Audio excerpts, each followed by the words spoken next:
Discuss about sampling technique है ना। उसी से आगे बढ़ते हैं, ध्यान से देखिएगा क्या कैसे सारी फेमिलियर है, वर्किंग फ्लो है, समझ आता हूँ। सैंपलिंग टेक्निक, हाँ, सैंपल कैसे सेलेक्ट करते हो, वी हैव इंटायर पॉपुलेशन में से सैंपल अपने अकॉर्डिंग कैसे। अच्छा, उसको प्रैक्टिकल भी इम्प्लीमेंट किया है पांडा से, है ना। तो आज की क्लास में जो डिस्कस करने वाले हैं that is called central tendency. We need to view central tendency approach. Central tendency, central tendency, what is the central tendency, we समझने वाले। जैसे let's say we have a data, let's say we have a data, this type of data in which age there is a column age, एक column है हमारे पास age का, ठीक है। And suppose we want to, if you are plotting a distribution plot here, यदि एक plot distribution plot draw करो, and if this distribution plot something look like this, something look like this, तो this type of distribution is what, which one, इसी को क्या कहेंगे, कौन सा डिस्ट्रीब्यूशन है बताओ कमलेश, ये कौन सा डिस्ट्रीब्यूशन है डेटा का, नॉर्मल डिस्ट्रीब्यूशन ना। This is one is the normal distribution, या इसे और क्या कहते हैं हम, इसे और एक नाम से जानते हैं, that is called Gaussian distribution. Gaussian, GAUSION, Gaussian distribution. देखो जब डेटा आपका ऐसे बेल कर फॉलो करे, जो बेल मतलब समझते हो ना, कि वो मंदिरों में बेल लगी रहते हैं, घंटी इसे कहते हैं, तो बिल्कुल बेल के जैसा कर्व हो, that is called normal distribution, something look like this, बिल्कुल ऐसे, that is called normal distribution. समझ पा रहे होगे सब लोग, I think something like this, हम नहीं बना पा रहे प्रॉपर, बट आप समझ पा रहे हो कैसा होता है ना, समथिंग लाइक दिस। यदि ये डेटा का डिस्ट्रीब्यूशन प्लॉट है लेट्स से, और ये डेटा का जो मिड पॉइंट है समथिंग हियर, एक इसका मिड पॉइंट तो यही होगा ना जो आपके सामने मैं रिप्रेजेंट कर रहा हूँ ब्लैक कलर। ये जो मिड पॉइंट है this is called central area, इसी सेंट्रल एरिया को क्या कहते हैं, सेंट्रल टेंडेंसी। इसी को क्या कहते हैं, सेंट्रल टेंडेंसी। तो ये सेंट्रल टेंडेंसी कैलकुलेट करने के लिए वी हैव अ थ्री है, किसी भी डेटा में सेंट्रल टेंडेंसी कैलकुलेट करना है तो we have a three way to calculate central tendency. Either we can use mean, जो हम पहले से पढ़ते आ रहे हैं मीन, या either we can use median, या either we can use mode. Yes, देखो मोड तो क्लियरली पता चल रहा होगा कि ये किस डेटा पे काम कर रहा है, कैटेगोरिकल डेटा पे, है ना। कैटेगोरिकल डेटा किसे कहते हैं, लेट से जेंडर एक कॉलम होता है, जेंडर के अंदर कैसी डेटा होगी, male female, this type of है, जिसके अंदर एक फिक्स कैटेगरी हो, है ना। या फिर लेट से कंट्री के या स्टेट नेम, तो स्टेट फिक्स है ना कि इंडिया में टोटल कितने कंट्री, 28, सॉरी कितने स्टेट है, 28 या 29, तो फिक्स है ना। तो ऐसे जहाँ पे एक फिक्स डिफाइंड कैटेगरी है, दैट इज वहाँ पे सेंट्रल एरिया कैलकुलेट करने के लिए क्या यूज करेंगे, डेटा कंटिन्यूस है तो क्या यूज करते हैं, मीन या फिर मीडियन। कंटिन्यूस डेटा कैसे कहेंगे, जैसे एज है, एज फिक्स नहीं हो सकता ना किसी का, वट हो सकता है 20, 25, 30, 40, किसी का कुछ नहीं हो सकता है। तो जिस सिनेरियो में कोई फिक्स डिफाइंड कैटेगरी ना हो दैट इज कॉल्ड कंटिन्यूस, है ना, कंटिन्यूस डेटा। तो समझ में आ रहा है। तो हम अब मैंने आपको बताया कि यदि डेटा कंटिन्यूस हो तो जिसमें डिफाइंड ना हो, कोई फिक्स डिफाइंड कैटेगरी ना हो, जैसे एज हो गया, और क्या हो सकता है, हाइट, किसी की हाइट वटेवर हो सकती है, किसी का 2 फीट 3 फीट वटेवर कुछ भी हो सकता है। वेट, वेट में भी कोई फिक्स डिफाइंड कैटेगरी नहीं है, वेट किसी का कुछ भी हो सकता है, जैसा हो। तो ऐसा सिनेरियो जहाँ पे कोई फिक्स डिफाइंड नहीं हो दैट इज कॉल्ड कंटिन्यूस, जिसमें fix defined that is called category. समझ में आ रहा होगा। यदि हमारे पास डेटा कंटिन्यूस हो देन वी यूज मीन या मीडियन दोनों। कब मीन यूज करेंगे, कब मीडियन यूज करेंगे, वी हैव अ क्वेश्चन, ये सब। तो करके देखते हैं, डेटा पे सब समझ में आ जाएगा। Let's say we have a population, population को किससे रिप्रेजेंट करते हैं, पॉपुलेशन को किससे रिप्रेजेंट करते हैं बताओ, व्हाट इज द पॉपुलेशन, सबसे पहले चीज समझना है, what is the population, population किसे कहेंगे बताओ। और देख second one the sample, what is the population, what is the sample, जैसे पूरे इंटायर इंडिया के जितने भी लोग हैं दैट इज द पॉपुलेशन।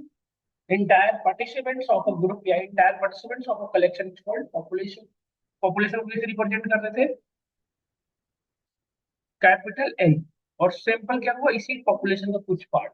जैसे वैक्सीनेशन करने के लिए कुछ लोगों को सेलेक्ट किया गया था कोविड के टाइम में, याद, दैट इज कॉल्ड सैंपल। उसी पॉपुलेशन में कुछ लोगों को सेलेक्ट किया गया, तो सैंपल को हम किसे डिनोट करेंगे, हमेशा स्मॉल, है ना। तो पॉपुलेशन का भी हमें मीन कैलकुलेट करना पड़ सकता है, और सैंपल का भी मीन कैलकुलेट करना पड़ सकता है, ये सब। तो जो पॉपुलेशन का मीन होता है ना that is represented by mean, इसको किसे रिप्रेजेंट करते हैं, मीन। इसका फॉर्मूला होता है summation of X I minus mu का whole square divided by N, capital N. X I क्या होगा, डेटा पॉइंट्स, मतलब समेशन, सॉरी एक्स आई नहीं, समेशन ऑफ एक्स आई बस divided by N, sum of all the element divided total number of element, यही होता है ना। और सैंपल का जो मीन होगा that is represented by x. Notation याद रखना ये सब, ये आपको ये लिखा हुआ होगा, ये सब नहीं लिखा रहेगा। तो एक्स बार किसको कहते हो, सैंपल के मीन, इसका नोटेशन क्या हो जाएगा, summation of X I divided by कितना, यहाँ कैपिटल है नहीं, यहाँ पर small है ना। तो करके देखते हैं, let's say we have a data, एक सपोज एक डेटा है जो एज है, लेट्स से ये पॉपुलेशन की डेटा है, लेट्स से 2 4 6 4 2 4 6 8, लेट्स से ये हमारे पास डेटा है। तो इस डेटा का distribution plot something look like something ऐसा है, लेट्स से ऐसा। इसका मीन क्या आएगा बताओ एक बार, इसका मीन कैलकुलेट करते क्या हो जाएगा, डिवाइड बाई कर लिए थे, divide total number of elements कर लिए थे ना, ऐड कर लिए, कैसे किए थे टोटल बताओ, 2 + 4 ऐसे किए होगे ना, सबको ऐड समेशन ऑफ 2 + 4 + 6 है ना, टोटल 36 आया था, डिवाइडेड बाई 8 ना,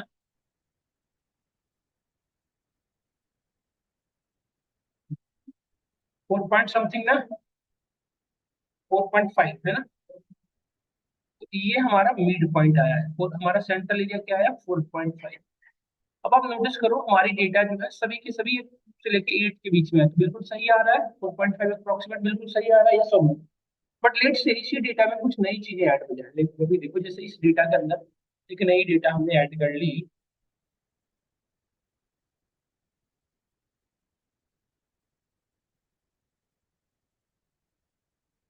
लेट से इसी डेटा में एक नई डेटा हमारी ऐड नहीं होती है, ऐसा कुछ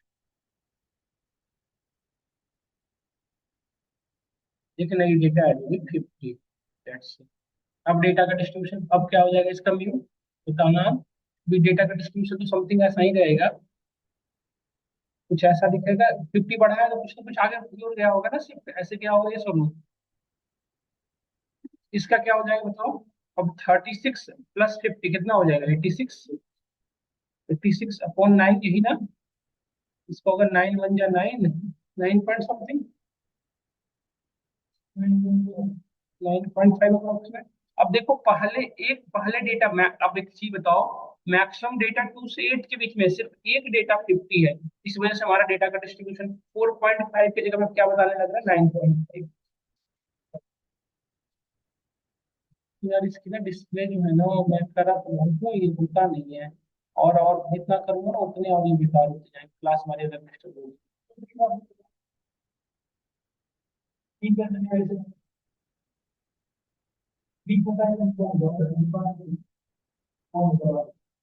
नहीं, मैं कराता हूँ, मैंने हो जाएगा, तो ये देखो इसको इधर थोड़ा शिफ्ट कर देते हैं क्या, तो है ना।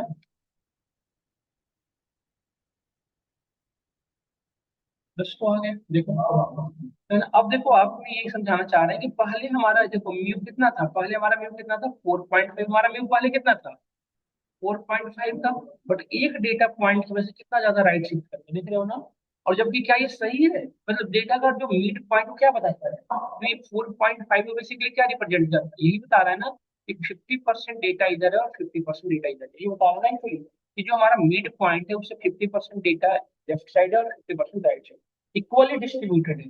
जबकि क्या इस केस में सही बता रहा है, 9.5 को यदि मिड पॉइंट में मानो, 9.5 से 95%, 99% डेटा लेफ्ट साइड है, बस 1% डेटा ही तो ये राइट साइड है, बताओ ये सब क्या समझ पा रहे हो, नहीं समझ पा रहे हो? बताओ, 9.5 से सभी लेफ्ट साइड है, तो ये बिल्कुल गलत गलत मतलब ये जो सेंट्रल एरिया कैलकुलेट करके लाया है, सेंट्रल टेंडेंसी को गलत लाया है, ये सब नो।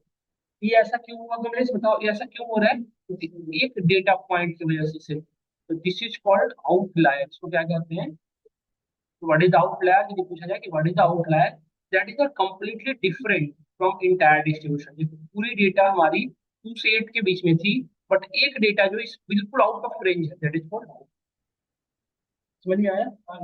तो अब देखो एक चीज मैं बताऊं, जैसे ये तो छोटी डेटा थी तो आउटलायर, अब देखो यदि डेटा के साथ डेटा में आउटलायर होगा इसकी 100% श्योरिटी है। आप ऐसे नहीं कर सकते कि होगा ही होगा, 100% चांसेस हो सकता है। जैसे लेट से हमारे पास स्टोर कीपर है, जैसे सपोज करो कि आपके बी मार्ट का शॉप है लेट से, और आपके पास मैक्सिमम जो आइटम है इस 100 से लेके 1000 के बीच का है मैक्सिमम आइटम, उसका प्राइस 100 to 1000 के बीच का है मैक्सिमम। बट हो सकता है कुछ आप ऐसे आइटम रख रखे हो जिसकी प्राइस 5999, एक दो आइटम का थोड़ा ज्यादा होता है। तो देखो मैक्सिमम लोग जो है इसी आइटम परचेज करते हैं, बट पॉसिबल है ना कि कुछ लोगों ने इस आइटम को परचेज किया। तो जैसे ही ये वाली एंट्री आपके डेटा में ऐड होगी, आपके डेटा के अंदर आउटलायर आना शुरू हो जाएगा। तो बट आप ऐसा भी तो नहीं कर सकते ना कि नहीं मैं ये आइटम बेचूंगा ही नहीं, आउटलायर को ऐसा सब नहीं कर सकते ना कि आउटलायर ऐड होने की वजह से मैं इस आइटम को नहीं बेचूंगा, या किसी शॉपकीपर को मना ही नहीं कर सकते भाई साहब आपके डेटा जनरलाइजेशन गलत हो जाएगा, इसलिए आप डेटा के अंदर ऐड ना, ये सेलिंग ना करो। तो ये ऐसा मान सकता है? नहीं मानेगा। ये सब लोग, तो इस प्रॉब्लम को कैसे सॉल्व करो? तो वी कैन यूज मीडियन, है ना? हाँ।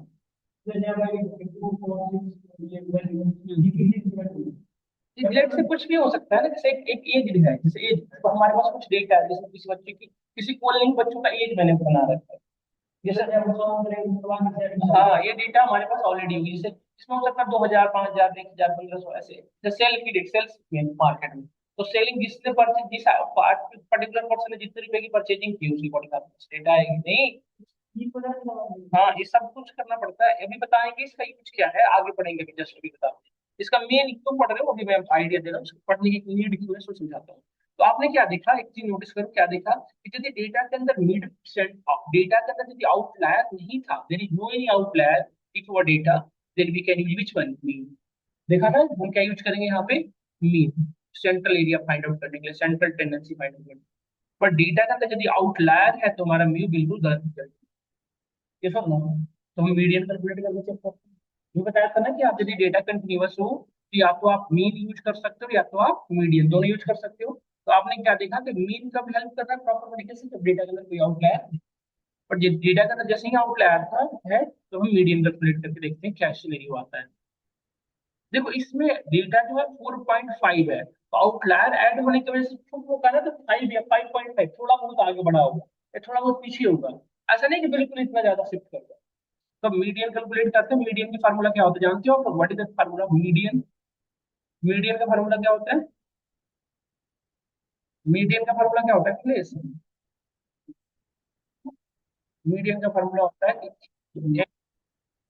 If n is even n upon 2th element, यदि n equal to odd n plus 1 upon 2th element, यही ना? बट जब भी आप मीडियन कैलकुलेट करना हो तो पहले डेटा को क्या करना पड़ता है? सॉर्ट, चाहे तो सेंडिंग करो या डिसेंडिंग करो। हमारे डेटा में क्या क्या हो सकता है? टू कितनी बार है? 2 बार, टू टू टाइम्स मैंने लिखा। फोर कितने? फोर, फोर, फोर 3 टाइम लिखा। सिक्स, सिक्स 2 टाइम है। 8, ये हमारे डेटा की सॉर्टिंग कर लिया हमने। और इसमें एन कितना है आपको पता था? 10 है ना, 9 है टोटल। एन कितना है हमारा?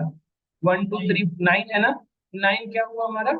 तो इसका फार्मूला क्या हो जाएगा? एन प्लस वन, मतलब 9 प्लस 1 है ना? 1 को फिफ्थ एलिमेंट नहीं, फिफ्थ एलिमेंट, तो फिफ्थ एलिमेंट को देखो वही हमारा मीडियन होगा। मीडियन 1 2 3 4 5 यही हुआ। देखो ये सब लो। आप मुझे बताओ, अब हमारा पहले डेटा का डिस्ट्रीब्यूशन बता रहा था 4, अब एक डेटा पॉइंट ऐड होने की वजह से इसकी डिस्ट्रीब्यूशन क्या हो गई है? 4। तो अप्रोक्सीमेट मैक्सिमम नहीं है, देख सकते हो आप। ये सब देखो, चेक कर लो। 4 से लेफ्ट जो है 50% डेटा बिल्कुल सही लाई कर रही है, और अप्रोक्सीमेट 50% डेटा हमारी राइट साइड में। ये सब में चेक कर लो। यही 4 हुआ ना, तो 4 से लेफ्ट साइड देखो मैक्सिमम डेटा। ये सब में, तो जब भी डेटा के अंदर आउटलायर्स हो तो हम क्या यूज करते हैं? Basically we need to use which one? क्या कैलकुलेट करोगे? मीडियन। समझ में आया नहीं आया? तो एक नोट करके लिख लेना, ये इंटरव्यू में आपसे पूछा जाता है। नहीं, मीन, यदि आउटलायर नहीं है तो मीडियन यूज करोगे। हाँ नोट करके लिख लेना।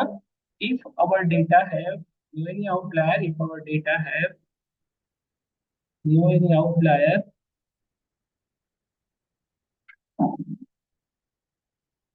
then we use mean,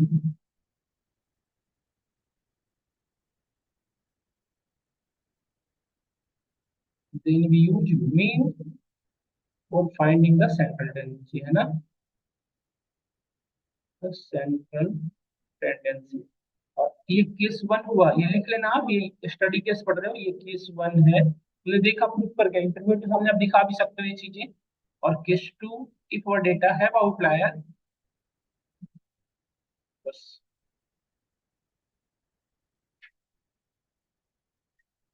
outlier समझ में आया ना, then use medium. Perfectly clear हुआ सभी को?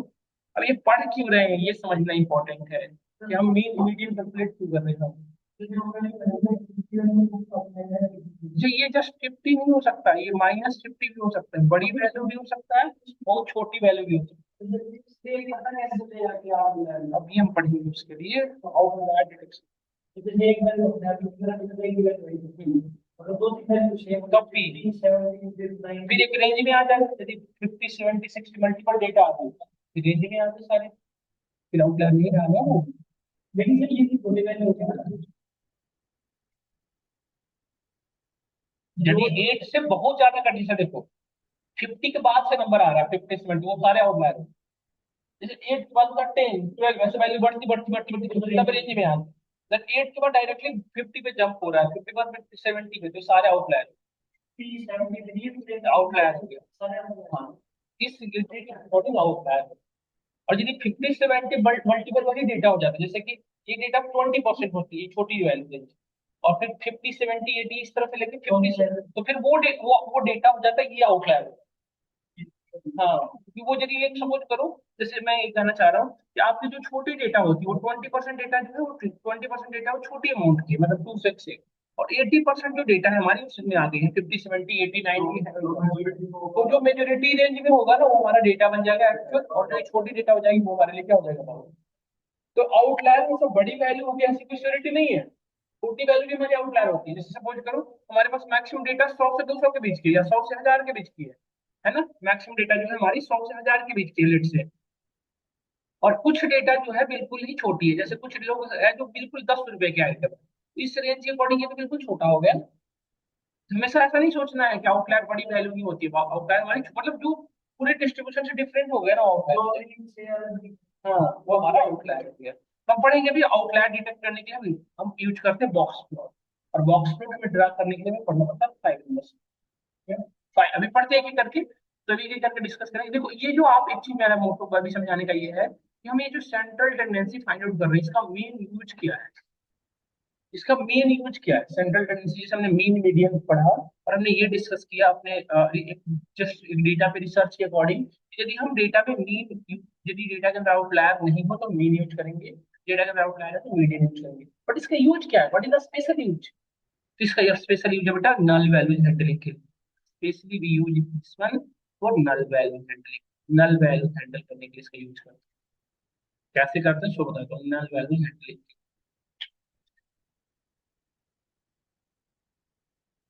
दोनों तीनों, दोनों ही नहीं तीनों। देखो अब हमारे पास लेट्स से कि एक जेंडर कॉलम होता है, यहाँ पे ध्यान से देखना, बाहर देखोगे समझ नहीं आएगा।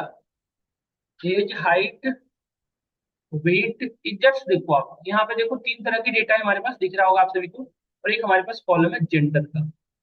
एक देखो बेटा, आप समझ रहे होगे, आप एज के अंदर न्यूमेरिकल वैल्यू होगी 2 4 6 वट एवर, ऐसा हो सकता है 20 12 वट एवर हो सकता है, सब कुछ भी हो सकता है। हाइट के अंदर भी डेटा कुछ भी हो सकती है, वेट के अंदर कुछ भी हो सकती है। बट जेंडर के अंदर जीरो, जैसे मेल को 0 1 0 1 1 1 0 कुछ भी हो सकता है। लेट्स से कि मेल फीमेल जस्ट आप समझ रहे होगे। बट इसमें कैटेगरी फिक्स है ना कि कितनी डेटा है, दो ही तरह की, या तो 0 या तो 1। क्या, तो भी क्या होगा, 0 1 2 तीन कैटेगरी फिक्स हो गई ना, या तो 0। समझ में आया। अब देखो यहाँ पे ध्यान से देखना। अब देखो जैसे सपोज दैट आप डेटा के अंदर से चेक किया, और इस डेटा के अंदर नल वैल्यूज है। डेटा के अंदर नल वैल्यू कैसे चेक करते हैं, पांडाज के थ्रू। अभी हमने अभी एक बता दो फिर से, यदि सपोज इफ यू इफ इस if in this particular column have null values, let's say इसके अंदर नल वैल्यू है, तो सबसे पहले क्या करोगे बताओ, इसके अंदर ये चेक करो कि इसके अंदर आउटलायर है या नहीं। यदि आउटलायर है तो फिर क्या कैलकुलेट करो, मीडियन। यदि आउटलायर नहीं है तो मीन। और मीन जो कैलकुलेट करके जो वैल्यू आ रही है उसको हम इसके नल वैल्यू में जहां होगा बेस्ट, तो सभी जगह यही होगा। जैसे लेट से कि हाँ यहाँ नल वैल्यू होता, इसके मीन जो भी आ रहा है वो, जैसे मीन अभी क्या हो जाएगा 3, तो ये हर जगह इसके नल वैल्यू जहां जहां भी रहे होंगे वो क्या फिल हो जाएगा 3।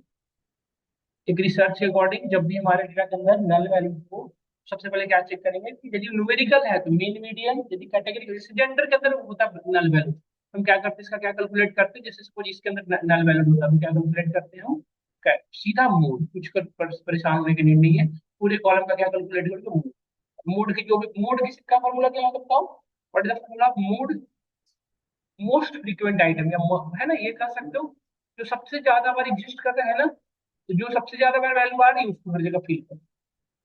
समझ में आया। और यदि डेटा के अंदर नल वैल्यू, यदि डेटा के अंदर आउटलायर हो, तो लेट्स से इसमें आउटलायर है तो इसको मीन फिल करने के लिए क्या करोगे, मीडियन। ये सब क्लियर हुआ। तो ऑब्जेक्टिव समझ में आया, सेंट्रल टेंडेंसी क्यों पढ़ रहे थे।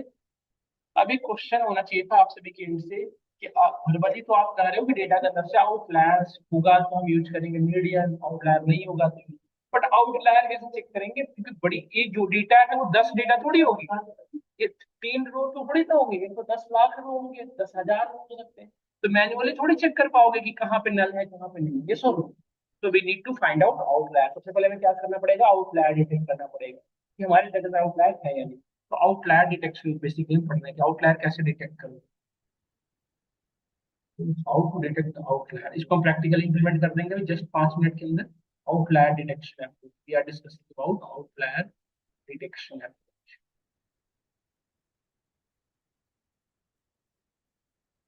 समझ में आया, समझ में आ रहा है ना, स्टेप बाय स्टेप। पहले हमने सेंट्रल टेंडेंसी पढ़ा डेटा के मिड पॉइंट के लिए, मिड पॉइंट फिल पढ़ रहा है नल वैल्यू को फिल करने के लिए। अब नल वैल्यू को फिल करने के लिए हमारे पास सपोज चलेगा कि मीन और मीडियन यूज करते हैं या मोड यूज करते हैं। 3 केसेस पढ़ा, मेन का यूज करते हैं, मीडियन का यूज करते हैं, मोड का यूज करते हैं। बट एक मेन और मीडियन के साथ एक प्रॉब्लम आ रही है कि आउटलायर एग्जिस्ट करता है, तो आउटलायर वाले पता करना पड़ेगा। समझ रहे हो ना, क्लियर हो रही है वो चीजें। तो आउटलायर डिटेक्शन करने के लिए जो यूज होता है that is called 5 number summary, is called 5 number summary. हमें अपने पूरे डेटा में से 5 नंबर समरी जनरेट करना है। We can clearly say for outlier detection we need to draw box, हमें क्या ड्रा करना पड़ता है, box plot draw, need to draw box. और बॉक्स प्लॉट को ड्रा करने के लिए we need 5 numbers. Basically, 5 number summary help us to detect the outlier. 5 number summary. क्या क्या कैलकुलेट करना पड़ता है, देखो 5 नंबर समरी में क्या क्या होते हैं। बॉक्स प्लॉट कैसा होता है जानते हो ना आप, तो बॉक्स प्लॉट कैसा होता है, हमने सी बॉन्ड के थ्रू ड्रा करके दिखाया था। Box plot something look like this, something look like this, यही था ना, यही था ना बॉक्स प्लॉट। बॉक्स प्लॉट में कितने पॉइंट हुए बताओ, 1 2 3 4 5, कितने पॉइंट है, 5। अब क्या क्या है वो बता रहा हूँ, पांचों पॉइंट क्या क्या रिप्रेजेंट करते हैं वो देखना। सबसे पहले पूरी डेटा का जो सबसे मिनिमम वैल्यू है वो कैलकुलेट करना पड़ेगा। मिनिमम समझ में आ रहा है ना, वो नहीं मिनिमम मतलब सबसे छोटी वैल्यू। फिर हमें we need to calculate Q1।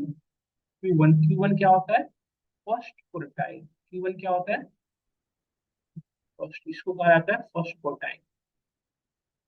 इसकी ये क्या होता है, 25 परसेंटाइल वैल्यू, पूरे डेटा का 25 परसेंटाइल वैल्यू कैलकुलेट करो। पूरे डेटा का 25 परसेंटाइल वैल्यू। परसेंटाइल और परसेंटेज कैलकुलेट करने आता है सबको, बताता हूँ, नहीं आता है तो बता दूंगा तो। मीडियन, मीडियन, फिर हमें क्या निकालना पड़ेगा, median. After that we need to calculate Q3। Q3 क्या होता है, थर्ड क्वार्टाइल।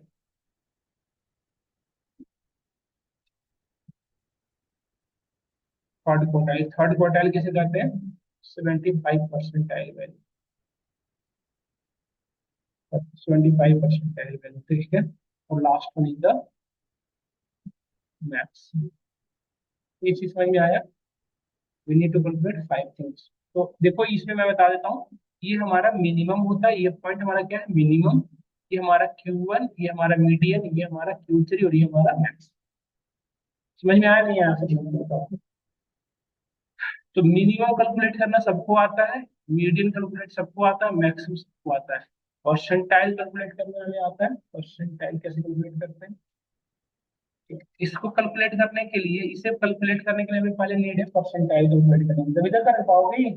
कैसे होता है परसेंटेज और परसेंटाइल, क्या डिफरेंस है, हम लोग में सभी बता पाए तो बताइए, what is the difference between percentage and percentile. ये दो वर्ड सुने होंगे है ना, परसेंटेज, क्या ये दोनों सेम है या डिफरेंट है, क्या डिफरेंस है बताओ सब लोग। परसेंटेज किसे कहते हैं, जैसे लेट से हमारे पास ये है 2 4 368 है ना, ये डेटा है। यदि मैं आपसे कहूँ कि हाउ मेनी इवन नंबर भी है, तो आप क्या करोगे, टोटल इवन नंबर कितने हैं, 3/5, यही करोगे ना, यही करोगे ना, कितने इवन नंबर है, 3 4 है तो 4 4/5 यही करोगे ना, मतलब कि 0.8, यस और नो। मतलब आप कहोगे कि 80% इसमें क्या है, इवन नंबर है ना। तो आपने क्या किया, इसमें जितने नंबर ऑफ इवन के चांसेज हैं या इवन नंबर ऑफ है, उसके आपने मेजरमेंट बताया, यस और नो। क्या आप परसेंटेज को एक लाइन में ये रिप्रेजेंट कर सकते हैं, इट रिप्रेजेंट्स या it's major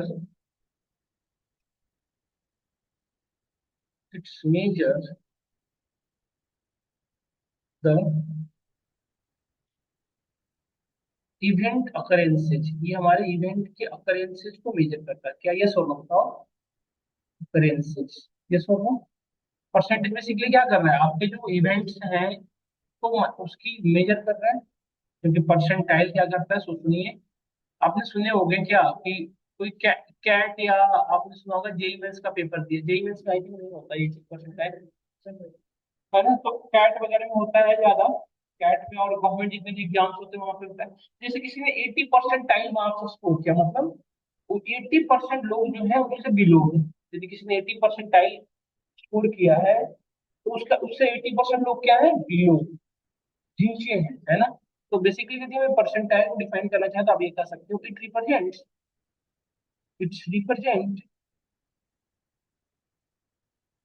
represents how much percent of, ध्यान से देखो, how much percent of data, how much percent of data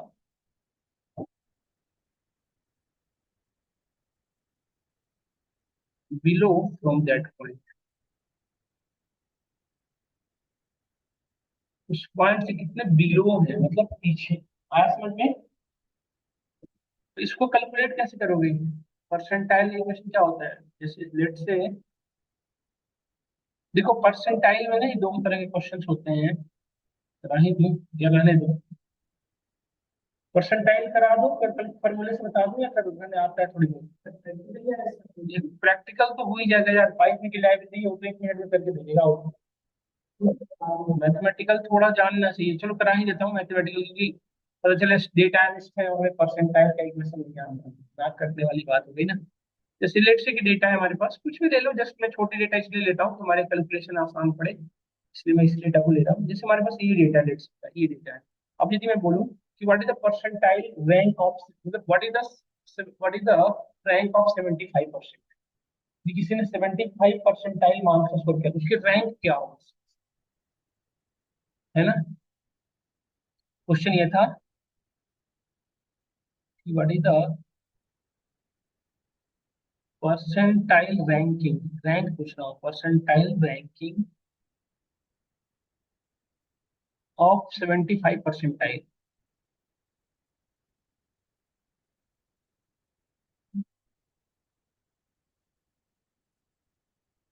25 percentile. तो यहाँ पर देखो, इस बार क्या है, परसेंटाइल गिवन है, क्या कैलकुलेट करना है आपको, रैंक। जैसे होता है ना कि 75 परसेंटाइल लाए तो आपको सेकंड रैंक, 80 परसेंटाइल लाए तो फर्स्ट रैंक, होता है ना इससे। तो दो चीजें चलती है परसेंटाइल के केसेस में, रैंक और परसेंटाइल। या दूसरा हो सकता है क्या, दूसरा क्वेश्चन ये हुआ है कि आपके पास रैंक गिवन है, what is the percentile value, percentile value of rank 4। तो इस बार देखो हमें 4, अभी रैंक गिवन है, हमें क्या निकालना है, परसेंटाइल वैल्यू। दो सिनेरियो हो सकता है, समझ में आया, दो चीजें होती हैं, एक एक करके बताता हूँ। देखो यदि हमें परसेंटाइल रैंक निकालना हो, percentile value, percentile ranking given हो, परसेंटाइल वैल्यू ऑफ रैंक एक्सलेट से एक्स का निकालना है, तो कैसे, इसका फॉर्मूला क्या होगा, ये देख लो, कि जस्ट सॉल्व करना होगा ये problem. Total number of data below x, तो पूरे एक्स से कितने बिलो हैं, divided by total number of element multiplied with 100। ठीक है, अभी एक बार इसको कैलकुलेट करके बताओ क्या हो जाएगा। जैसे हमने कहा कि 4 का परसेंटाइल वैल्यू क्या होगा, तो बताओ इसमें क्या हो जाएगा, इक्वेशन सॉल्व करके बताओ क्या हो जाएगा। 4 से कितने नंबर बिलो है बताओ, तो दो ही, टू अपॉन टोटल नंबर कितने हैं?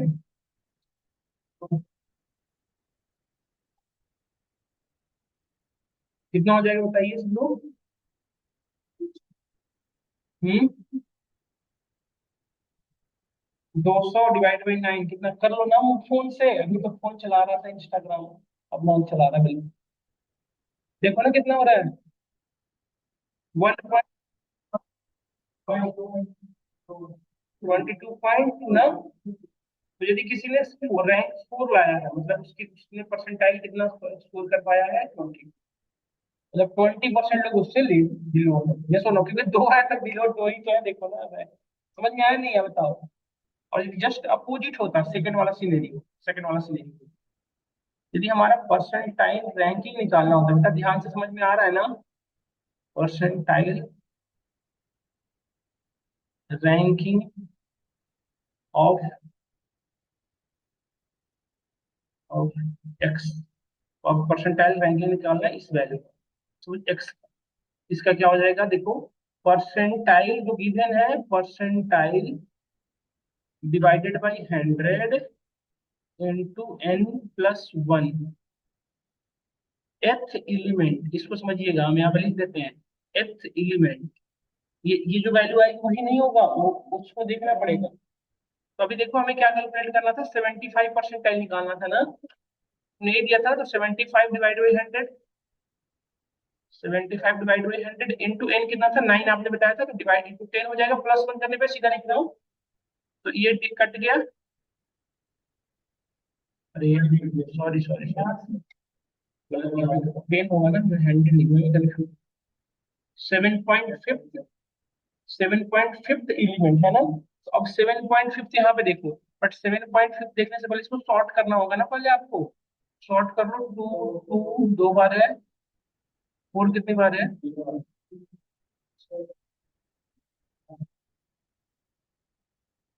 देखो 7.5 क्या है, 1 2, यहाँ पे देख लो, 1 2 3 4 5 6 7, अच्छा 7 यहाँ आ रहा है ना, यहाँ आ रहा है ना, तो 7.5 है, तो 7.1 भी होता है ना, या 7.2, वाट एवर, यदि 7 होता तो हम 6 को ले लेते, बट 7.5 है, तो इन दोनों वैल्यू का मीन कैलकुलेट करो, इसका मीन क्या हो जाएगा बताओ, 8 और 6 14, 14 ÷ 2 कितना हो रहा है, 7। तो हमारी मार्क कितनी आ रही है बताओ, यदि किसी ने 75% मार्क्स, उसकी रैंक क्या आ रही है, 7th रैंक। समझ में आया नहीं है बताइए सब लोग। तो इस तरह से अब आपको अपनी डेटा पे कैलकुलेट करना होगा, एक डेटा पे निकाल सकते हैं, फिर आपको समझ में आ जाएगा कैलकुलेट सकता है आपको। हमारे पास एक डेटा हुआ है कुछ इस तरीके से है, अभी डेटा हमारे पास लेट से, हमारे पास एक डेटा है जो कैसे है, 1 2 2 मैं सॉर्टिंग करके लिख रहा हूँ, बार बार एक ही काम क्यों करना, 6 8, लेट से 50, ये हमारी डेटा है। डन, ये हमारी डेटा क्लियर हो रही है। तो अब हमें इस पे, मुझे ये डेटा, जिसकी बड़ी अमाउंट ऑफ डेटा होती है, ये जो कॉलम होता है डेटा का जो बहुत बड़ी होता है, मतलब 10,000, लेट से, जस्ट एग्जाम्पल के लिए छोटे डेटा लिया हूं मैं। तो अभी हमें सबसे पहले इसमें क्या कैलकुलेट करना है, आउटलायर चेक करना है। आउटलायर चेक करने के लिए क्या क्या कैलकुलेट करना पड़ेगा बताऊंगी। पहले आपको 5 नंबर समरी यूज करना पड़ेगा, तभी बॉक्स पर ड्रॉप होगी। तो बॉक्स 5 नंबर समरी में क्या क्या निकालना पड़ा था, मिनिमम, Q1 25%, फिर मीडियन, और फिर Q3, और मैक्सिमम, यही निकालना पड़ा था ना 5 चीजें। तो अब देखो इसमें मिनिमम देखो तो ये 1 हो जा रहा है, और मैक्सिमम देखो तो कितना हो जा रहा है, 50। तो फिर आउटलायर में आपका मिनिमम मैक्सिमम बन जाता है, तो ये तो गलत हो रहा है ना ये सब। तो मिनिमम और मैक्सिमम कैलकुलेट करने से पहले आपको क्या कैलकुलेट करना पड़ता है, एक थ्रेशोल्ड वैल्यू फिक्स करनी पड़ती है, मिनिमम में यहाँ तक जाएंगे और मैक्सिमम में। तो हमें बेसिकली कैलकुलेट करना पड़ेगा, we need to calculate threshold, है ना। तो हमें सबसे पहले फर्स्ट थ्रेशोल्ड, जिसे आप लोअर थ्रेशोल्ड और अपर थ्रेशोल्ड कैलकुलेट करना पड़ेगा, जिसमें हम बताएंगे कि हम लोअर यहाँ तक जा सकते हैं और अपर यहाँ तक। we need to calculate lower threshold पहले, या कुछ लोग इसे लोअर फेंस भी बोलते हैं। लोअर थ्रेशोल्ड की वैल्यू होती है Q1, लोअर थ्रेशोल्ड, हाँ, बाउंड्री थ्रेशोल्ड मतलब होता है बाउंड्री।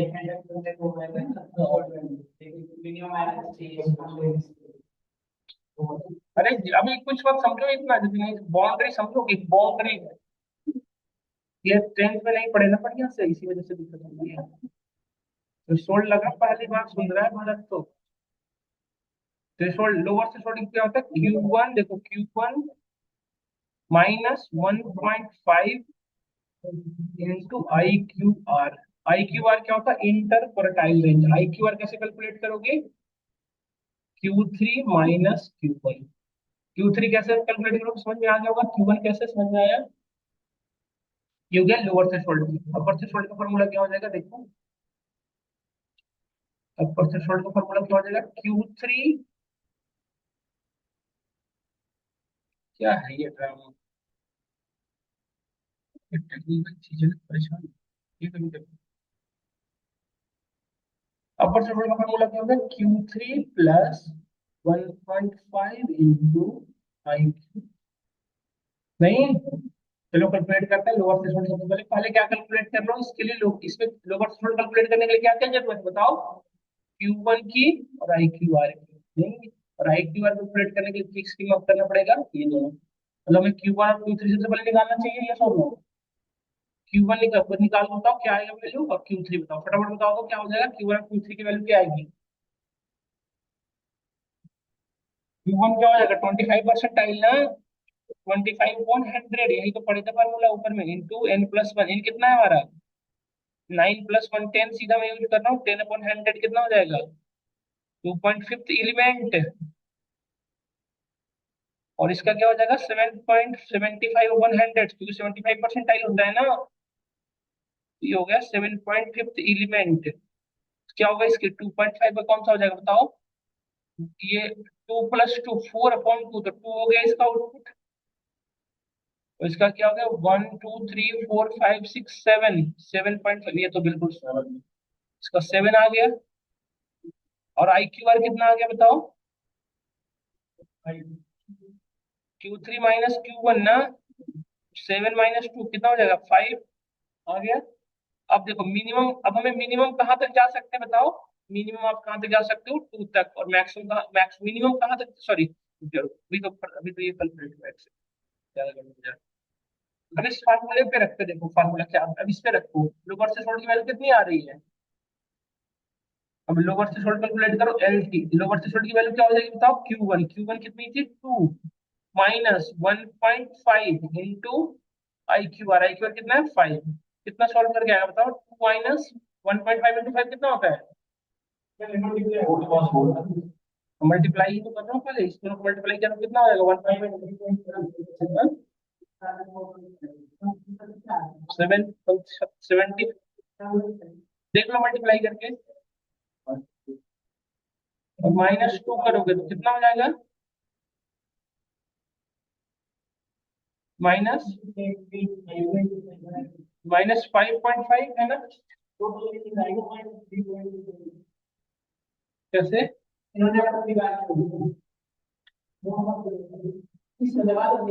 मल्टीप्लाई पहले ही तो होगा, तो मल्टीप्लाई तो पहले मल्टीप्लाई हुआ तो फिर उसको 2 से माइनस किया तो -5.5 ही तो होगा। कौन सा पॉट में पढ़ लिया ये अलग से। अरे अरे कहाँ से ये,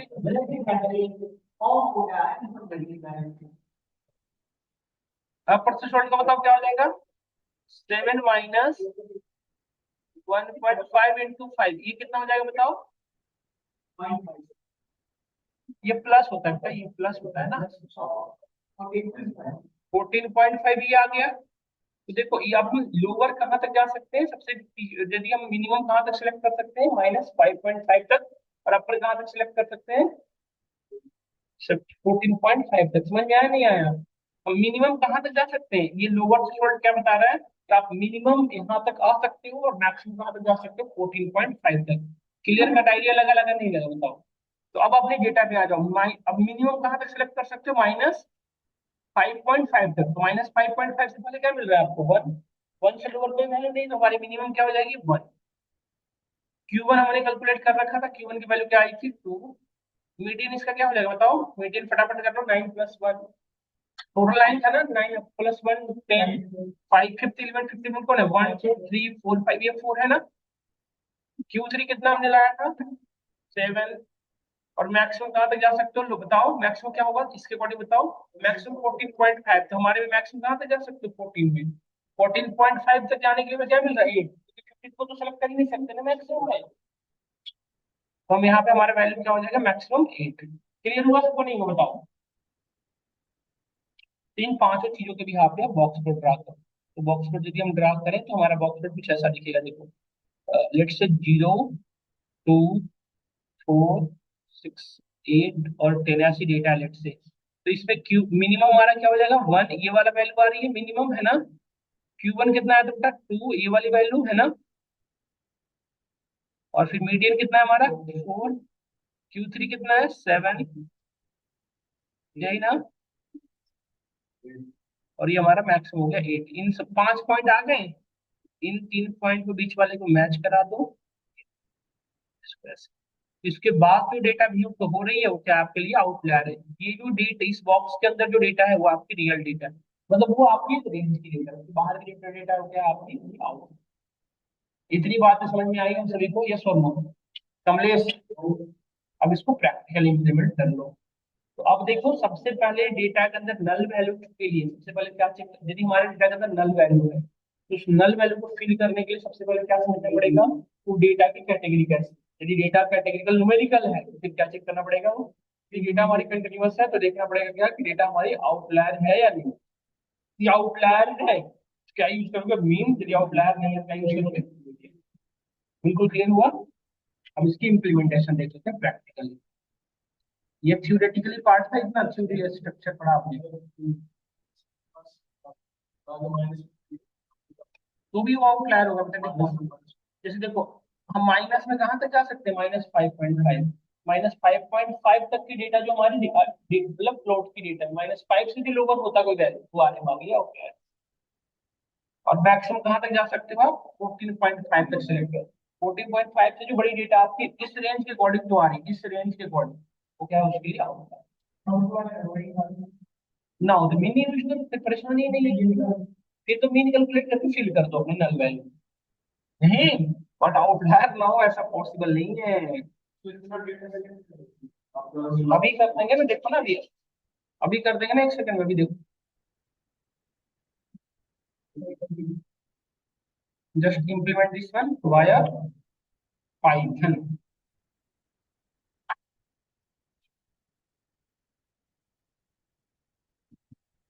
न्यू नोटबुक ओपन कर लेते हैं। भरत लैपटॉप लाया नहीं अपना कुछ भी पढ़ने के लिए। पढ़ने नहीं आते दोनों घूमने आते हैं। ऐसे पढ़ाई होती, ऐसे याद रह जाएगा बताओ। 5 मिनट बाद क्लास से बाहर जाओगे और ये साल उसके दिमाग से चल जाएगा। रिकॉर्डिंग देखते हो, मैं देख अपलोड करता हूँ, मुझे पता हो गया कॉम्युनिटी को पता नहीं कितनी आती है, 4 5 उसका नेम बता सकते हो जो जो देखते हैं। वीडियो ऑन तो सब है, देखते गिन के 2 4 लोग हैं क्या कमलेश। इसीलिए मैंने कम्युनिटी बना रखा है, और मुझे पता देख सकता हूँ मैं कि कौन कौन देखता है। देखो, पढ़ रहे आउटलायर।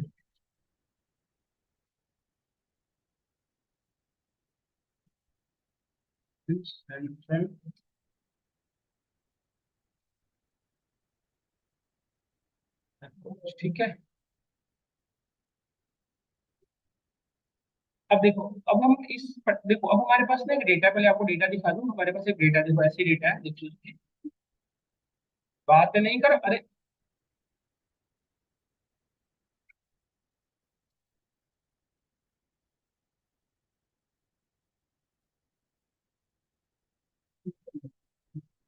हम्म,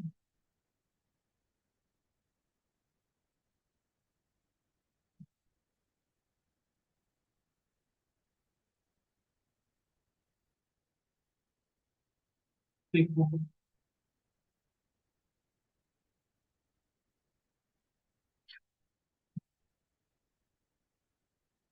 देखो हमारे पास ये डेटा है, देख रहे हो ना, ये डेटा है, ऐसी डेटा है। इस डेटा पे मुझे काम करनी है, लेट्स से इस डेटा पे मुझे काम करना है, ठीक है। हाँ? ये डेटा कैंसर पेशेंट की है, इसके अंदर ये डेटा है, लेट्स से हमारे पास देखो ये डेटा है। अच्छा, इस डेटा के अंदर ब्लैंक वैल्यू कहाँ का है, ये कैसे चेक कर पाओगे बताओ। फाइल एक्सेल से इसको कैसे चेक करोगे बताना एक बार। यदि इसमें मैं कहूँ एक्सेल के थ्रू मुझे देखना होता है कहाँ पे नल ब्लैंक वैल्यू। कंट्रोल ए,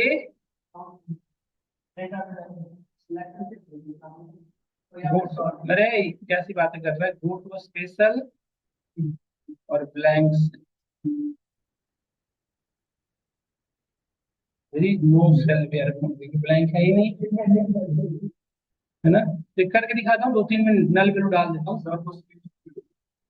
कर दूंगा मैं अभी, कर देता हूँ। देखो जैसे मैं कुछ डेटा को खुद ही डिलीट कर देता हूँ, लेट्स से इसको मैंने डिलीट कर दिया, देखो डिलीट कर दिया है ना मैंने, कुछ डेटा को मैन्युअली ब्लैंक कर देता हूँ, ठीक है। इस तरह से कुछ कुछ जगहों पे मैं ब्लैंक करता हूँ, डेटा डिलीट कर दिया। और एक दो कॉलम में और करता हूँ, जैसे देखो आप,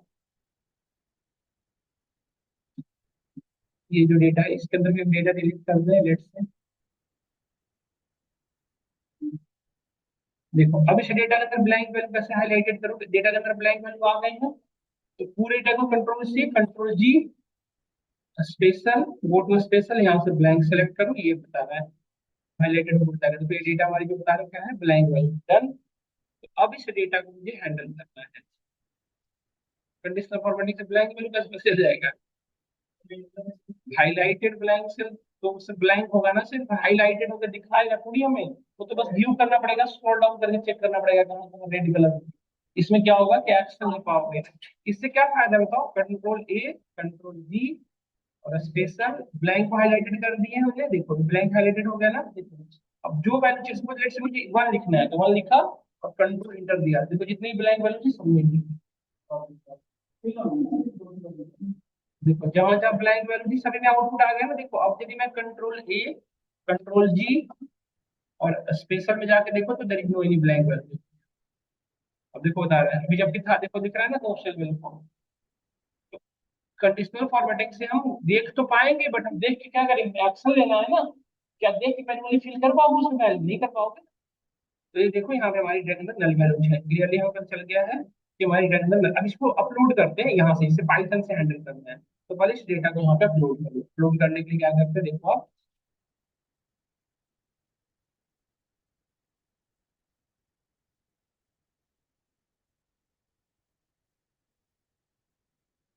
देखो अपलोड हो गया हमारा डेटा। अब देखो ये डेटा का फॉर्मेटिंग क्या है, सो बताना एक बार, डेटा किस फॉर्मेट में बताओ।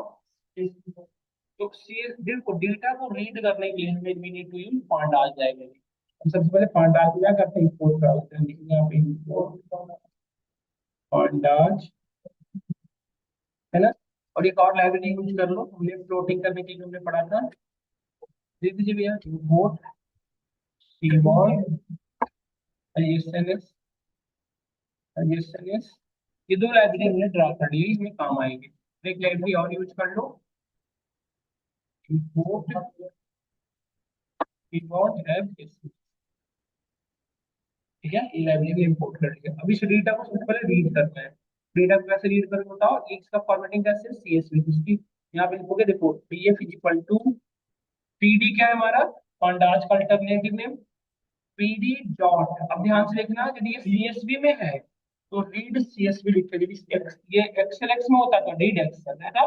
तो डेटा की फॉर्मेटिंग के लिए मॉड्यूल सेलेक्ट करते हैं, सीएसवी हमने सेलेक्ट किया, और then path copy path and paste, DF dot head, ये डेटा आ गई हमारी, है ना, ये डेटा आ गई डन। दिख रहे हो आप, हेड क्यों मैं यूज कर रहा हूँ, हेड का यूज क्यों क्या क्यों, टॉप से 5 देखने के लिए, यदि बॉटम से देखना हो तो क्या करते हैं कमलेश, हेड की जगह पे क्या यूज करते हैं टैब, ये क्या करता है बॉटम से दिखाता है, देख रहे हो ना बॉटम से दिखा रहा है। और यदि मुझे 50 देखना होता है हेड किक से, टॉप से 50 रिकॉर्ड देखना होता है, क्या करते हैं हेड के अंदर पास करो 50, टॉप से 50 रिकॉर्ड दिखा रहा है, डन। भरत उस दिन था क्लास में, है ना भरत, उस दिन हम पढ़ रहे थे ये सब चीजें, तो टॉप से 10 रिकॉर्ड दिख रहा है, यस। अब देखो अब इसमें हमें जैसे ये डेटा हमने व्यू कर लिया, टोटल रो एंड कॉलम कितने हैं, टीएफ डॉट सेट, पूरी डेटा के अंदर कितने रो है बताओ, 559, और कॉलम कितने 40। अब देखो इस पूरी डेटा में हमें ये चेक करना है कि null value, I want to check the null value for data, तो नल वैल्यू कैसे चेक करते हैं बताओ, नल वैल्यू चेक करने के लिए क्या यूज करते हैं, डीएफ डॉट नल डॉट सम, यही मॉड्यूल पढ़े थे ना हम। देखो इस डेटा के अंदर नल वैल्यू कहाँ कहाँ पे है, देखो बता रहा है, डायग्नोसिस के अंदर कितने नंबर ऑफ नल वैल्यू है, और सभी में देखो बता रहा है, जिसमें नल वैल्यू नहीं है उसमें जीरो लिख रहा है। एक और कॉलम में नल वैल्यू रखा था ना शायद, ऐसे भी है है ना, यहाँ पे भी है देखो, है ना, समझ में आ रहा है यहाँ पे। और यहाँ पे एक चीज और, एक और मॉड्यूल है बेटा, यदि आपको सिर्फ, यदि ये क्या बता दिया है, exactly number of null value. एक और मॉड्यूल है एनी, यदि आपने यहाँ पे एनी यूज करते तो ये बताता कि नंबर ट्रू फॉल्स में रिजल्ट देगा। जहां जहां फॉल्स आ रहा है ना, मतलब क्या समझोगे आप, नल वैल्यू नहीं है। जहां पे ट्रू आ रहा है मीन्स उसके अंदर नल वैल्यू है। इसलिए करो ना, इसके अंदर नल, डायग्नोसिस के अंदर कितने नंबर ऑफ नल वैल्यू थे, तीन, है ना, अभी देख रहे थे आप। इसमें ट्रू आ रहा है, समझ में आया, क्लियर हुआ नहीं हुआ सबको बताओ।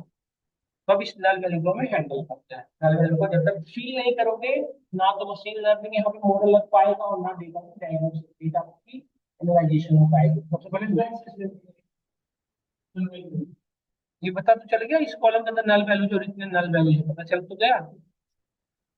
अब नहीं, अब सब फीड करना है, यही नाम है, यही पूछना चाह रहा हूँ ना। तो अभी पढ़ते कैसे करेंगे। देखो पहले एक और तरीका है डेटा के अंदर चेक करने का, DF dot in, DF dot info यदि करो तो पूरे डेटा के टाइप्स बता देगा। देखो पूरे डेटा के अंदर डेट कितने डेटा है, देखो इसके अंदर 569 और इसके अंदर कितने हैं 566, मतलब रिमेनिंग प्लेसेस में नल वैल्यू है। ये जो इन्फो है ना, इन्फो मॉड्यूल, ये क्या करता है, डेटा को काउंट करता है, नल वैल्यू को नहीं काउंट करेगा। और एक चीज और बताएगा कि डेटा टाइप कैसा है। तो हमारे देखो डेटा ने बता रहा है ना, इंटीजर, ऑब्जेक्ट, फ्लोट जैसा डेटा है, इस कॉलम जैसी डेटा है। अब मुझे इस डेटा के अंदर नल वैल्यू फिल करनी है। तो हम पढ़े थे कि यदि सपोज लेट्स से हमें अब इस कॉलम के अंदर नल वैल्यू फिल करनी है। नल वैल्यू फिल करने के लिए सबसे पहले क्या करना पड़ेगा, चेक करना पड़ेगा कि डेटा कैटेगरिकल है या कंटिन्यूअस है। तो आप देखो डायग्नोसिस की डेटा कंटिन्यूअस है या कैटेगरिकल, कैसे चेक करोगे बताओ। We have a module unique, यहाँ पे पास कर सकते हैं हम, यहाँ पे इस कॉलम का नेम पास कर दो सिंपल, डॉट यूनिक। जैसे यदि इसके अंदर यूनिक कैटेगरी आई तो हम क्या समझेंगे कि हमारा डेटा क्या है, एम एन एन और भी तीन कैटेगरी है ना, तो ये कैसी डेटा बताओ, कैटेगरिकल है नहीं। अब यहीं पे कोई और देखो, सपोज लेट से हम इसको पास करके देखते हैं, देखो टेक्सचर मीन को, तो टेक्सचर मीन में देखो कैसा डेटा आएगी, इसको ये देखो आपको भी समझ में आ जाएगा। टेक्सचर मीन का देखो कैसे आ रहा है, देख रहे हो क्या, ये कैटेगरिकल है नहीं, इसके अंदर इतने सारे वैल्यूज है, इसको क्या कहेंगे हम, समझ में आया नहीं आता, भारत क्लियर हुआ। यदि हम देखो ये डायग्नोसिस की, देखो डायग्नोसिस की यदि हम यूनिक देखें, वो भी तो कितना बता रहा है, दो ही यूनिक कैटेगरी बता रहा है। नैन तो नल को दिखा रहा है सिर्फ, एम और बी क्या दिखा रहा है, दो कैटेगरी दिखा रहा है। जबकि हम किसी और कॉलम का, जैसे हमने देखा, देखो जैसे हमने एक और कॉलम का देखा था, देखो जैसे कि हमने एक और कॉलम का देखा, सिलेक्ट से कि इसके अंदर भी नल वैल्यू बता रहा है, इसके अंदर टेक्सचर मीन के अंदर देखो नल वैल्यू है ना, है ना। टोटल डेटा कितनी है, 5 6, देखो यहाँ पे भी दिखाया तो था मैंने, देखो टेक्सचर मीन के अंदर कितने नल वैल्यू है ना, 3। तो अब देखो यहाँ पे यदि मैं इसकी यूनिकनेस चेक करूँ तो इसमें देखो कितनी सारी बता रहा है, देखो कितनी बता रहा है, इतनी सारी। तो ये कैटेगरिकल नहीं है, ये क्या है, कंटिन्यूअस। समझ में आया कैटेगरिकल कंटिन्यूअस का डिफरेंस, समझ में आया देख के। अरे कैसे नहीं आ रहा, अरे जब डेटा के अंदर दो ही कैटेगरी थी जिसको कहते हैं कैटेगरिकल, देखो आप फिर से देखो, देखो इसमें देखो यहाँ पे चुप होकर देखो, यहाँ पे कितनी कैटेगरी दिखा रहा है, तीन दिखा रहा है, क्लियर हो रहा है कि इसमें एन तो दिखा रहा है नल को, उसको तो देख कैटेगरी नहीं है, वो जस्ट नल वैल्यू से दिखा रहा है। बट मेनली कैटेगरी कितनी है, पूरी डेटा के अंदर दो ही चीजें रिपीट हो रही है। पूरी डेटा जो है कॉलम, ये जो कॉलम डायग्नोसिस नाम का है कॉलम, देखो ना इसमें, इसके अंदर पूरे में कितना एम और बी रिपीट हो रहा है। जबकि हम टेक्सचर मीन में देखें, हाँ हाँ, और ये जो कॉलम है दूसरा वाला हमारा टेक्सचर मीन, इसके ये कोई वैल्यू रिपीट नहीं हो रही है, और ये वैल्यू इतनी सारी है रिपीट, इसको क्या कहते हैं हम, ये हमारा क्या है, कंटिन्यूअस वैल्यू। समझ में आया, ना ना ना ना, ऐसी बात नहीं। कैटेगरिकल में 0101 हो सकता है, न्यूमेरिकल वैल्यू थोड़ी देखनी है। मतलब इतनी सारी कैटेगरी नहीं होगी, ये पॉइंट है। बट ऐसा मत समझना कि यहाँ पे हमेशा आपको न्यूमेरिकल वैल्यू मिलेगा, 01 भी हो सकता है। पूरे डेटा का 01 01 01 होता है, दो ही कैटेगरी हुई ना, जीरो या वन, वो डेटा के। या फिर ऐसा भी हो सकता है 1 2 3, जैसे पैसेंजर का, जैसे आप कुछ करो एयरप्लेन की अकॉर्डिंग बात करो तो तीन ही क्लास होता है ना, बिजनेस क्लास, इकोनॉमिकल क्लास और प्राइम, यही तीन होते हैं। तो उसमें कितनी कैटेगरी फिक्स हुई? 3। आपको लिख रखा है बिजनेस क्लास, इकोनॉमिकल क्लास, क्यों उसकी जगह पे 1 2 3 दिखा रखा है? तो वो ऐसा नहीं कि न्यूमेरिकल वैल्यू की वजह से, उसको ये समझना कंटिन्यूअस और कैटेगरिकल। कंटिन्यूअस किसे कहते हैं? Definition no any category, fix defined category, है ना?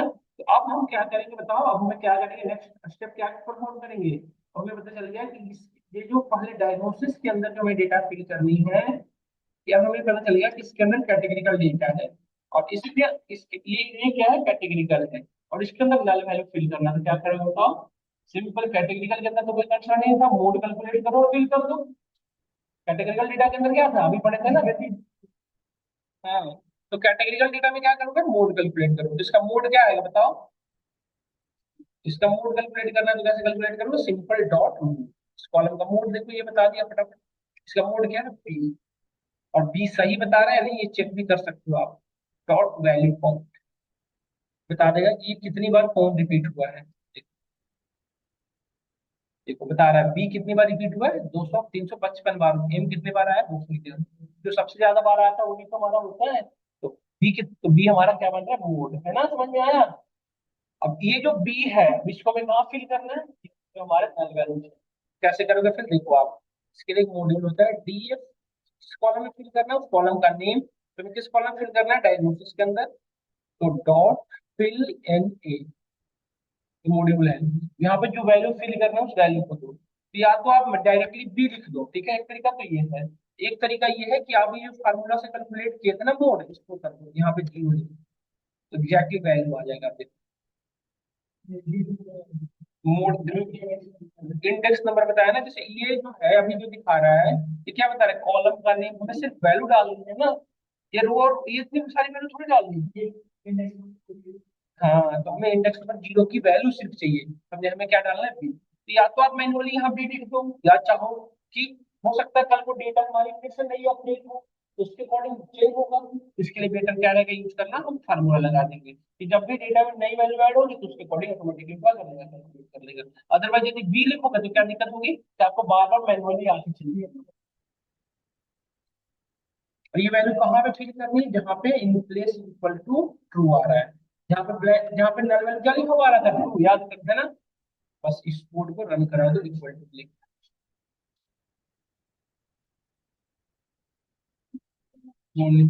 इक्वल टू दिस वन, देखो डेटा चली गई स्टोर, वैल्यू हमारी स्टोर हो गई। समझ में आया? अब ये, अब दूसरी चीज, अब एक तो ये फिल हो गया। अब एक इसको चेक कर लो कि फिल हुआ है नहीं।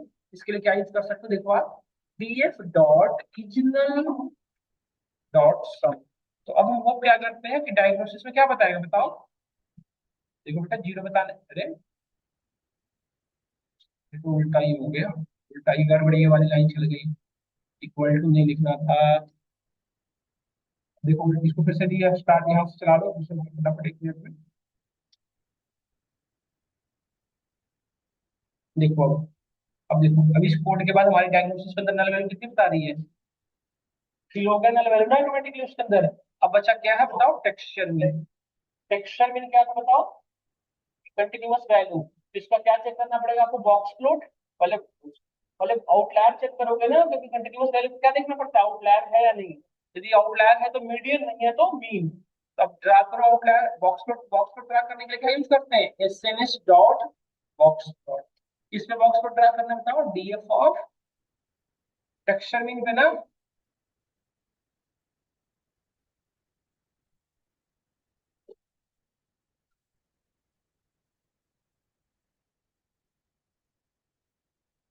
देखो देखो आउटलायर है या नहीं बताओ, क्लियरली दिख रहा है कि डेटा के अंदर आउटलायर है।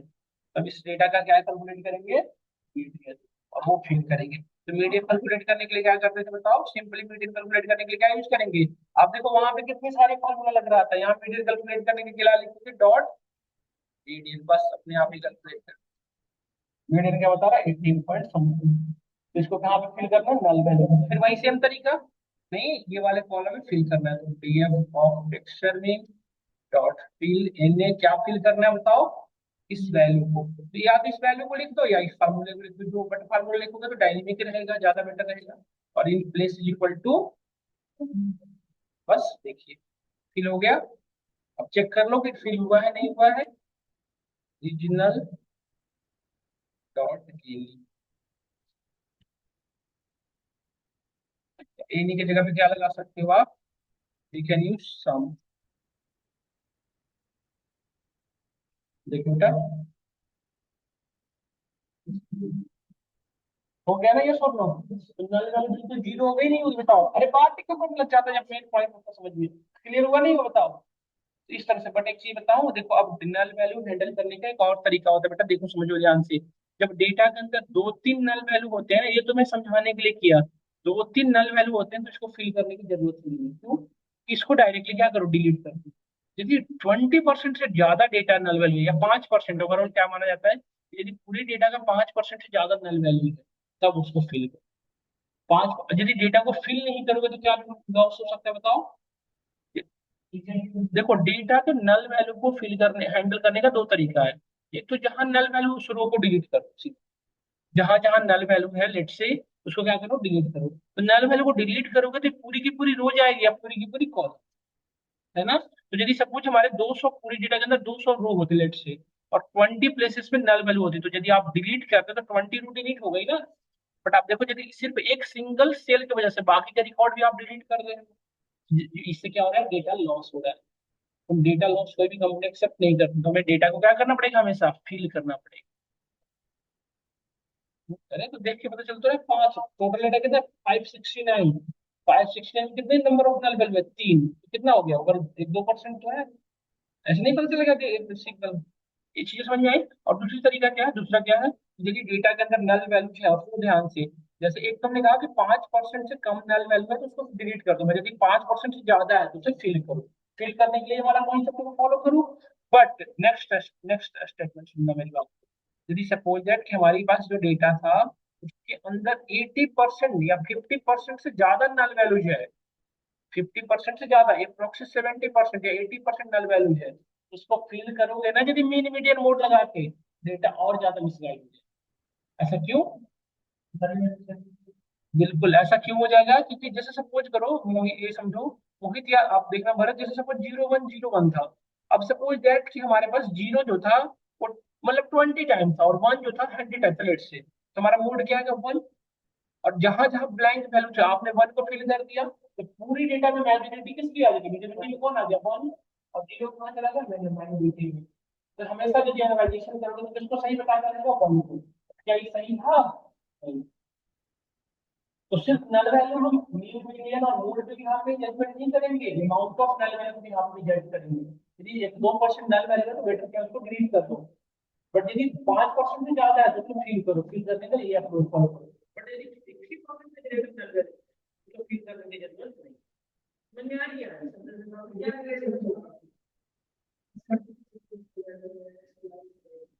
तो इसको डिलीट कर दो, इस कॉलम को डिलीट करो, रो को डिलीट मत करो।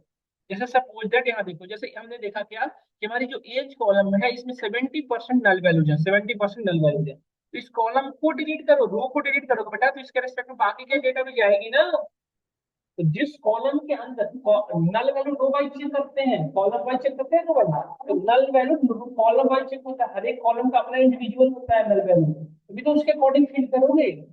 और डुप्लीकेट कैसे चेक करते हो, यदि हम कहेंगे डुप्लीकेट कैसे चेक करते हो, तो रो वाइज।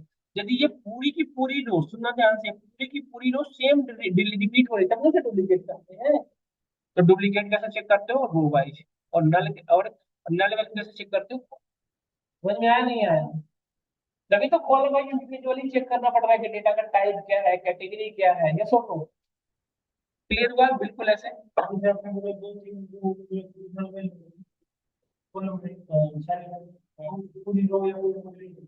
रो डिलीट करो, कॉलम नहीं। जो 3% है उसको रो डिलीट करो। अरे यदि दो 3% है तो एक दो रो ही तो डिलीट होगा। एक दो रो से बहुत ज्यादा डेटा लॉस नहीं होगा। नहीं कोई, वो एनालाइजेशन के लिए जब डेटा आएगा ना तो लाखों मिलियन बिलियन होते हैं डेटा, एक दो डेटा से कोई फर्क नहीं पड़ता। समझ गया नहीं समझ गया? अरे आप ये समझो ना, एक दो नल वैल्यू पैसा थोड़ी किसी से लेने हैं, एनालाइजेशन करके जनरलाइज आइडेंटिटी हो चुका उस डेटा का, डेटा का आपको एनालाइजेशन कर रही है सिर्फ। उस डेटा से 1-2% लॉस होने से ऐसा नहीं कोई आइडेंटिटी हो गया किसी का, ऐसा थोड़ी होता है। इसमें जो आईडी है ना, फिर एनालाइजेशन जब आप करने चलोगे ना, हमारी कॉन्सेप्ट अभी पढ़ेंगे आगे कल की क्लास में, कोरिलेशन। एक तो डेटा क्लीनिंग का आपने स्टेप देखा, ये अब हम कल पढ़ेंगे। और हमारे पास टोटल कितने कॉलम है, देखो इतने सारे कॉलम है, टोटल नंबर ऑफ कॉलम कितने हैं हमारे पास, 32। ये सारे कॉलम हमारे लिए इंपॉर्टेंट नहीं है, कुछ कॉलम ऐसे भी होंगे जो अननेसेसरी ऐड हो गए। तो उस कॉलम को कैसे चेक करोगे कि हमारे कौन कौन से कॉलम अननेसेसरी है, हम कल की क्लास में पढ़ेंगे कोरिलेशन। हम कॉलम के आपस में क्या चेक करेंगे, कोरिलेशन, कौन से कॉलम कितना कोरिलेटेड है। यदि कोई कॉलम बाकी के कॉलम से कोरिलेटेड नहीं तो क्या करेंगे हम, समझ गए ना। तो आज हमने डेटा क्लीनिंग के दो स्टेप्स पढ़े, नल वैल्यू हैंडलिंग और एक और होता है डुप्लीकेशन। एक मिनट में डुप्लीकेट बता देता हूँ। इस डेटा के अंदर कितनी डुप्लीकेट वैल्यू है कैसे चेक करूँ बताओ। डुप्लीकेट वैल्यू कैसे चेक होता है, रो वाइज। इसके लिए यूज करोगे डीएफ डॉट, डीएफ क्या है हमारा डेटा है, इसमें मैं रीड कर रखा हूँ, DF dot duplicated dot in. देखो ये रो वाइज बताएगा, देखो ध्यान से देखो बेटा आप, यदि सिर्फ डुप्लीकेटेड लिखोगे तो देखो बता रहा है जहां जहां फर्स्ट आ रहा है मतलब वो डुप्लीकेट नहीं है। यदि ट्रू कहीं पे आ रहा हो तो क्या दिखता है, ये डुप्लीकेट ट्रू आता है। और यदि यहाँ पे देखो, यदि यहाँ पे लिखे आपने सम, जैसे हमने लिखा है यहाँ पे एनी, और एनी लिखने के बाद पूरे रो का बता रहा है, पूरे रो में क्या नल वैल्यू क्या है, फॉल्स मतलब नहीं है। और यदि होता तो बताता है यहाँ पे क्या true। और यदि आपको देखना होता है कि कितने डुप्लीकेट वैल्यू है तो क्या यूज करते हैं आप, सम क्या बता देता है, total number of duplicate value है। देखो बता रहा है कितना नंबर ऑफ डुप्लीकेट, जीरो। और यदि देखो डुप्लीकेट वैल्यू यदि हुआ, नहीं हुआ तो कोई प्रॉब्लम नहीं है। यदि हुआ तो उसके लिए कुछ सोचना नहीं है, सिंपल क्या करो, डीएफ डॉट, उसे डिलीट करो, ड्रॉप डुप्लीकेट्स, कुछ मत सोचो, सीधा उसको ड्रॉप। तो यदि डुप्लीकेट वैल्यू डिलीट करेंगे तो क्या होगा बताओ, नंबर ऑफ रो कमेगा ना कि बढ़ेगा, नंबर ऑफ रो कमेगा। तो उससे कोई इंपैक्ट नहीं होगा, कोई अगर डुप्लीकेट वैल्यू पे एनालाइजेशन करने का कोई मतलब भी नहीं है। तो एक ही पर्सन का रिकॉर्ड 50 बार हमारे पास एंट्री हो गया है, जिसको कोई काम होगा एनालाइजेशन को, डिलीट मारो सीधा उसको। समझ में आया नहीं आता हो, तो ये था हमारा डुप्लीकेट और नल वैल्यू हैंडलिंग का। कल की क्लास हो नेक्स्ट टॉपिक, ठीक है। कल पढ़ेंगे हम कोरिलेशन, कॉलम